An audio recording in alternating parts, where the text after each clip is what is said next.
¿Cómo están? Espero que muy bien. Para el video de hoy les tengo un video un poquito diferente comparado a todos los videos que había estado haciendo últimamente. Pero es que justamente desde que empecé el canal de YouTube yo les dije que quería experimentar diferentes tipos de video, experimentar, pues sí, diferentes formatos. Entonces vamos viendo qué va pasando y me van diciendo si les gusta, si no les gusta, qué opinan. Este video se viene muy diferente, pero también es una realidad que creo que es un contenido de mucho valor y que les puede aportar muchísimo en su vida. Y es que justamente este jueves pasado tuve la oportunidad de entrevistar a una persona que yo personalmente admiro muchísimo. Es una persona que yo tuve la oportunidad de escuchar ya hace como 2 años. Escuché una conferencia testimonio suyo y a mí me ayudó muchísimo, me encantó. Y desde ahí la quise llevar al podcast Deseamos Santos y por fin se pudo. Entonces nada, fue un regalo poder platicar un ratito con ella. Y les quería enseñar un pedacito de la conversación. No es la conversación completa va a estar en el podcast próximamente. Ya les iré avisando en cuanto quede arriba el siguiente episodio del podcast. Pero se los quería compartir porque de verdad creo que es un testimonio que puede hacer mucho bien. Entonces, la invitada especial fue la hermana Guadalupe Rodrigo. Ella es una monjita que pertenece a la Congregación del Verbo Encarnado. Ella es argentina, pero estuvo muchos años en Medio Oriente y estuvo en la guerra en Siria. Entonces, su testimonio es súper fuerte. De verdad que a mí me ayudó mucho. Yo creo que les puede ayudar mucho a ustedes. Les dejo un pedacito de la conversación que tuvimos.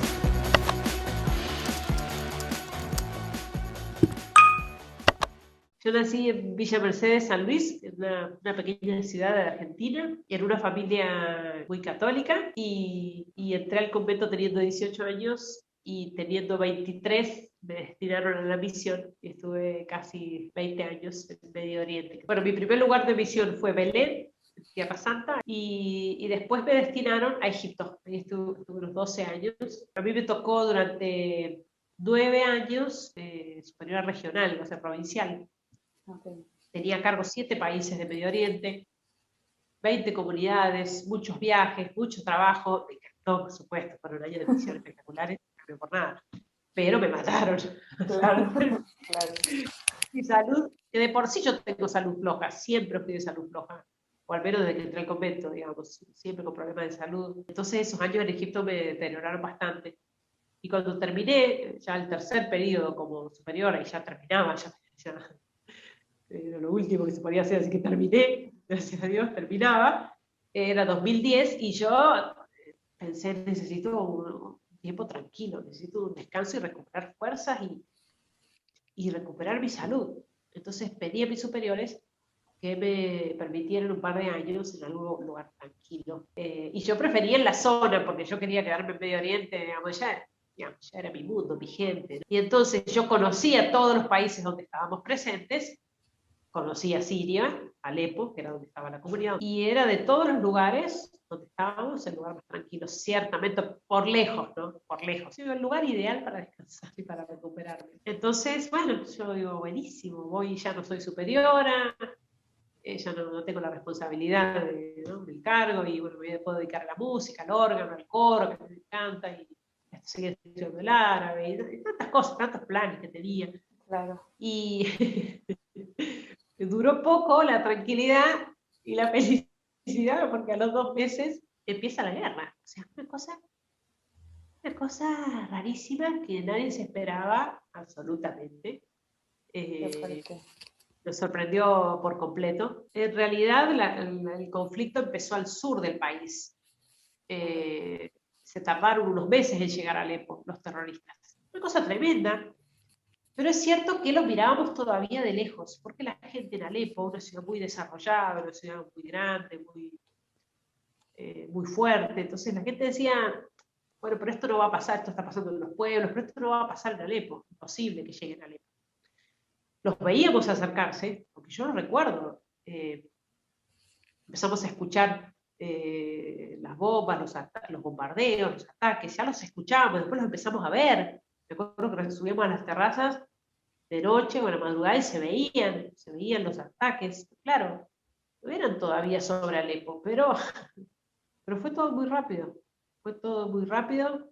y cuando llegaron a Alepo, ellos tuvimos ese tiempo, esos meses en que muchísima gente se fue, ¿no? Todo lo que eran extranjeros, bueno, levantaron las embajadas. Nuestros superiores nos preguntaron si queríamos seguir ahí. O sea, no es que estábamos obligados, ¿no? Si decidíamos quedarnos, que fuera con el consentimiento de nuestros padres, ¿no? De nuestras familias. Cada uno lo pensó, uno de nosotras, de las hermanas, de los sacerdotes que estábamos. Y bueno, y yo recuerdo que cuando hablé con mis padres, les dije, bueno, yo me doy cuenta de que Dios me pide quedarme. O sea, y mi papá me dijo, con mi mamá al lado, ¿no? Obviamente el parecer de los dos, has estado con esta gente hasta ahora y los vas a abandonar cuando más te necesitan. Y me dijo, te tenés que quedar ahí, así significa dar la vida. No pretendo competir con Dios, porque Él te cuida allá mejor de lo que yo te puedo cuidar acá.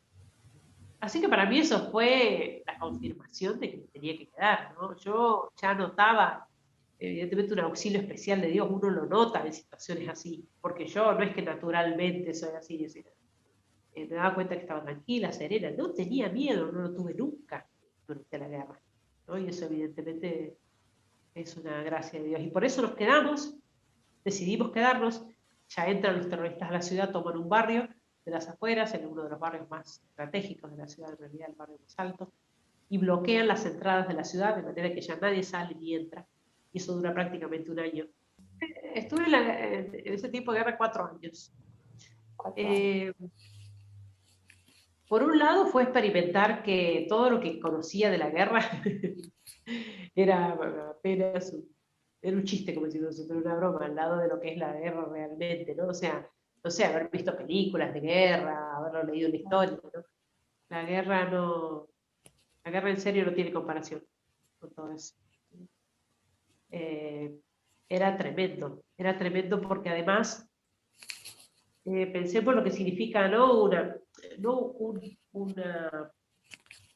un conflicto, una situación difícil, bélica, una semana, unos días, sino meses y años, todos los días y todas las noches, con la incertidumbre de que esto no termina más, esto no acaba más. Entonces, por un lado, eso, ¿no? Ver la tragedia de la guerra, la destrucción permanente, los muertos, ¿no? Entre los nuestros, todos los días, y heridos. Y por otro lado, ver que nos habíamos acostumbrado, que nos acostumbramos. Pasaron los días y ya empezamos a dormir en plenos bombardeos, tremendos bombardeos de noche sobre todo. Y dormía, yo dormía muy bien, creo que los mejores años, siempre duermo mal, los mejores años los dormí en Siria durante la guerra, una cosa increíble, ¿no? Evidentemente yo nos ayudaba mucho. Pero después en el día también, muchos ataques, ese bombardeo constante, ¿no? Y nos acostumbramos a esos ruidos, nos acostumbramos a ciertos códigos que ya teníamos, ¿no? Cuando empezaban los tiroteos muy cercanos, bueno, había que tirarse al suelo, buscar un lugar que no tuviera ventanas, que las balas entran y rebotan, empiezan a rebotar por todos lados y la puta te agarra. Después en la calle cuidarnos mucho, caminar rápido, correr, estar muy atentos a los ruidos en las calles para ver por dónde están atacando, por dónde están cayendo los proyectiles, en las esquinas donde hay francotiradores, concentrarse mucho y correr. O sea, un montón de cosas a las que nos acostumbramos. Y nos acostumbramos tanto que a ese ruido permanente, por ejemplo, ¿no?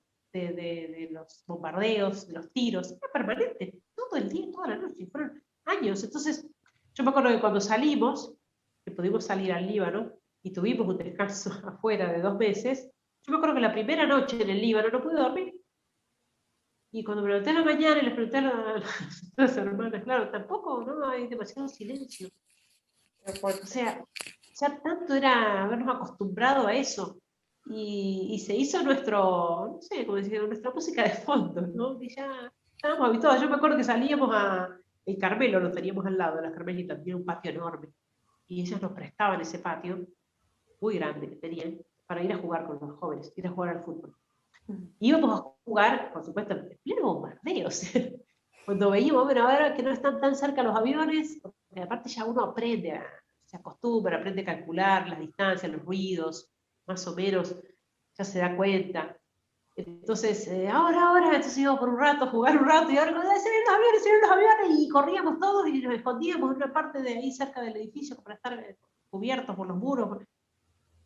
Y era lo normal, o sea, y nos reíamos, nos matábamos de risa, o sea, realmente nos divertíamos mucho, o sea, los jóvenes, la alegría de los jóvenes en ese tiempo, en ese tipo de guerra, yo no me lo olvido nunca más, o sea, vivíamos en los sótanos, ¿no? Porque todo el mundo se fue a vivir a los subsuelos, ¿no? Los edificios construidos así, y ahí en los sótanos, que eran enormes, había 2 pisos bajo tierra en el obispado donde vivíamos, ¿no? Donde vivimos todavía.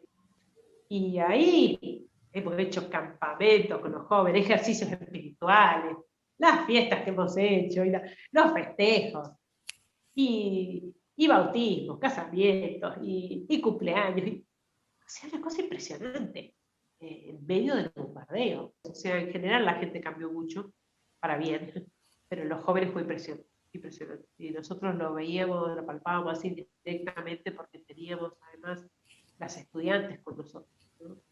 Y antes de la guerra, en general, muy consentidos, los jóvenes muy caprichosos, de perder el tiempo. En Alepo era muy occidental, una ciudad con una vida social muy intensa, eso de muchos excesos también.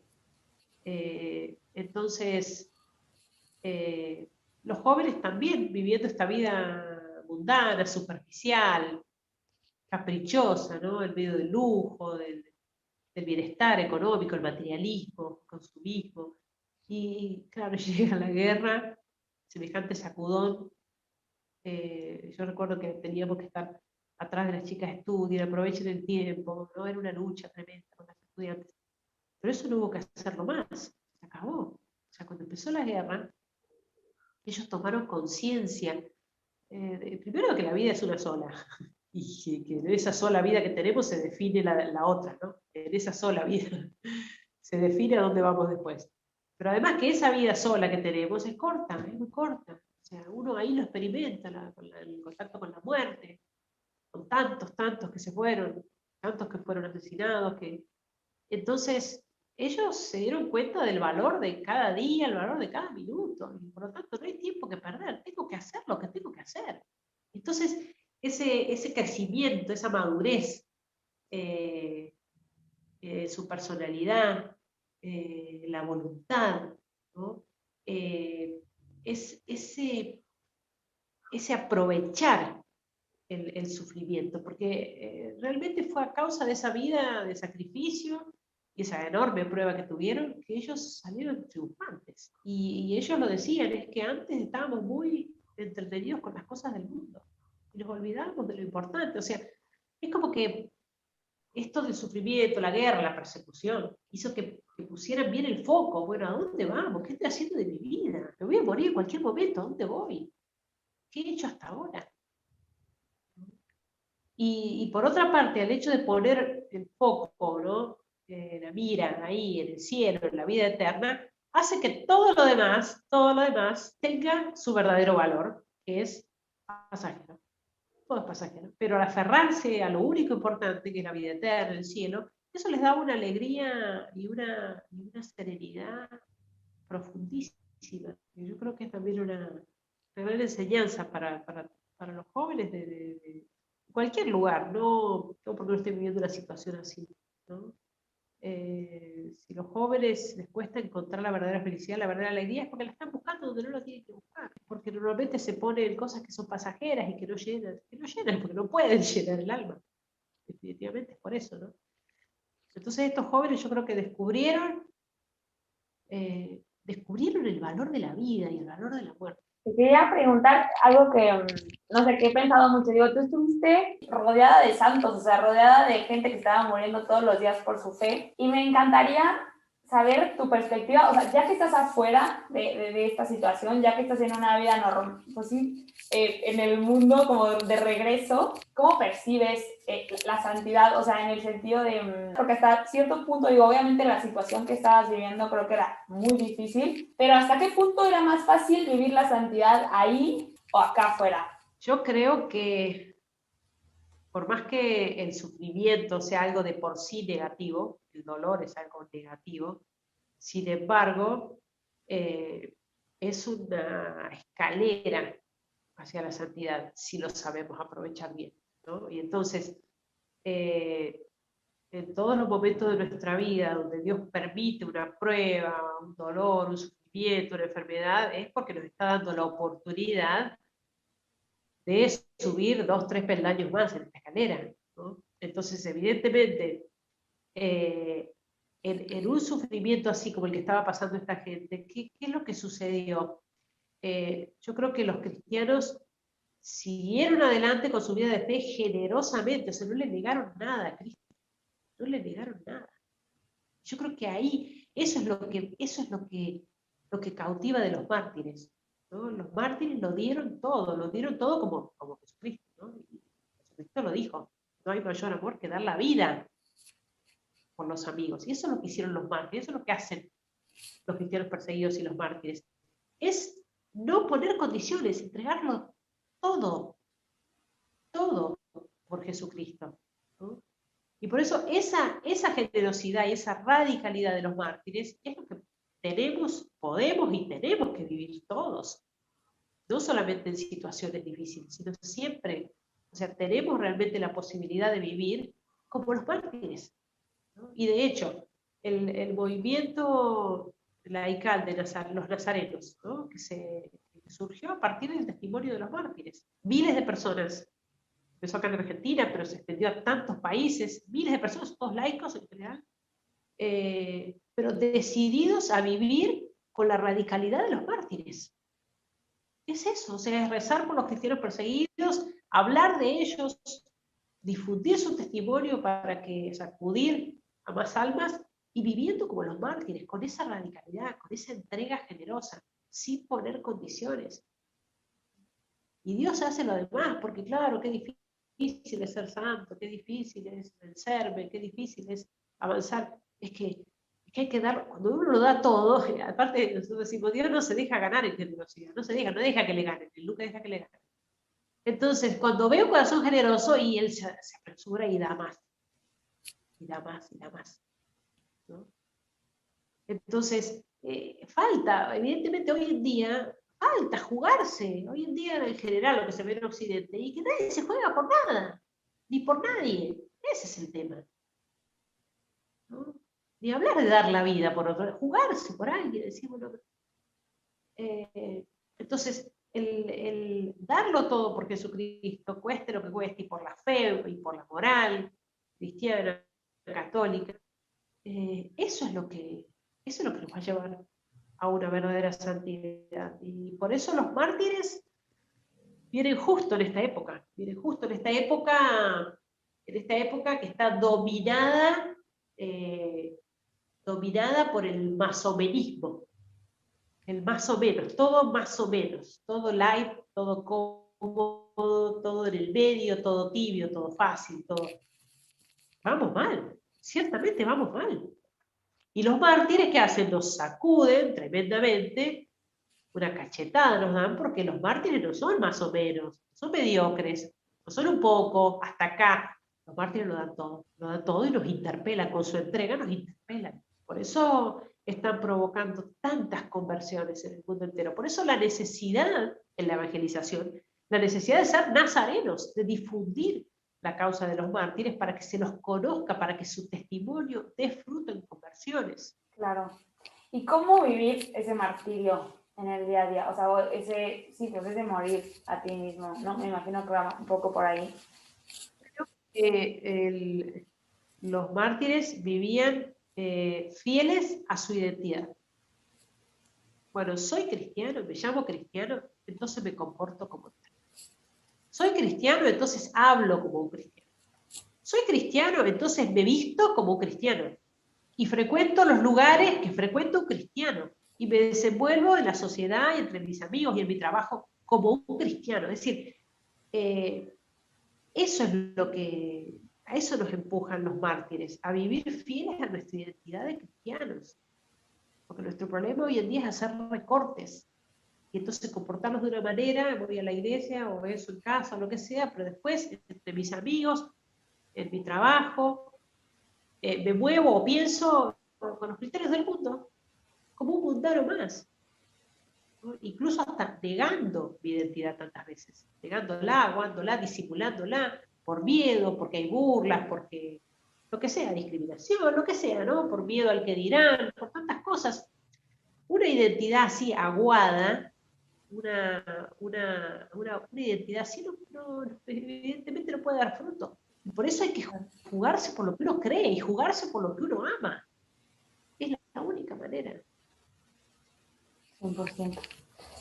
Hermana, ¿qué podemos hacer? O sea, la gente que está acá afuera y sabemos de estas historias tan fuertes, ¿qué podemos hacer para ayudar? Sí, por supuesto. Los cristianos perseguidos, los mártires, esperan nuestras oraciones, se confían en nuestras oraciones. Y yo estoy hablando ahora particularmente de los cristianos perseguidos en Siria, en Irak, que fue lo que yo tuve contacto, pero persecución hay en tantos otros países, persecución cruenta, pero además la persecución que ya se da en Occidente, de otra manera más sutil y cruenta quizás, pero que es persecución al fin, ¿no? Es de intentar silenciar a la iglesia, silenciar la fe, los principios morales, ¿no? Atacar la vida, la familia. Entonces, evidentemente, todos los cristianos perseguidos, todos, están necesitando de nuestras oraciones para verse fortalecidos. Entonces, por eso la invitación a ser nazarenos, ¿no? Los nazarenos surgieron, el nombre como tal, porque los terroristas del ISIS tomaron la costumbre de marcar las casas, de pintar en las casas de los cristianos, afuera, en los muros, pintar la letra Nun, que es la primera letra, está ahí arriba, la ven ahí sobre la madera, la primera letra de la palabra Nasrani en árabe, que significa nazareno. Ellos lo llaman así, lo llaman nazarenos, no lo llaman cristianos, ¿no? Respectivamente, nazarenos, seguidores de Jesús de Nazaret. Entonces, marcaban las casas para indicar que ahí había cristianos y que, bueno, por lo tanto, gente destinada a la muerte. Ese símbolo se transforma entonces, para gente, incluso para musulmanes, en el símbolo de los cristianos perseguidos, y por lo tanto levantar ese símbolo y decir, yo también soy nazareno, en apoyo a los cristianos perseguidos, ¿no? Por eso surge el nombre de este movimiento, los primeros laicos que se empiezan a reunir, con la idea de difundir esto, de hacer algo más por los cristianos perseguidos. Y eso lo pueden hacer todos. O sea, ser nazareno significa rezar por los cristianos perseguidos y hablar de ellos. Difundir, hoy que lo tenemos al alcance de la mano, literalmente, ¿no? Literalmente. Redes sociales, compartir. Y por eso tenemos el Facebook, el grupo de Facebook, Nazarenos Perseguidos, o Instagram, Nazarenos Perseguidos, el canal de YouTube con el mismo nombre. En Twitter somos nazarenos. De manera que todos pueden sumarse, es un compromiso muy sencillo, un compromiso muy, muy simple, y que por otra parte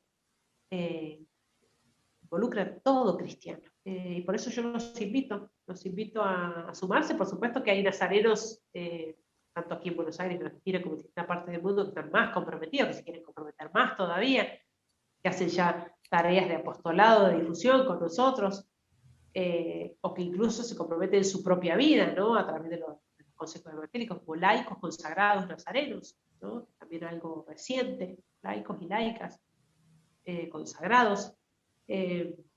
Pero creo que estamos todos llamados como iglesia, todos llamados a sostener con nuestras oraciones a los mártires, porque además es el negocio redondo, o sea, empezamos por los mártires y nos beneficiamos de sus méritos. Claro.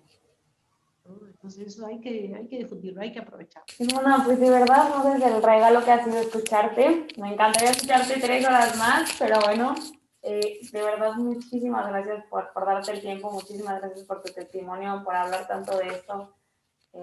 Sí, gracias por tu testimonio más que nada.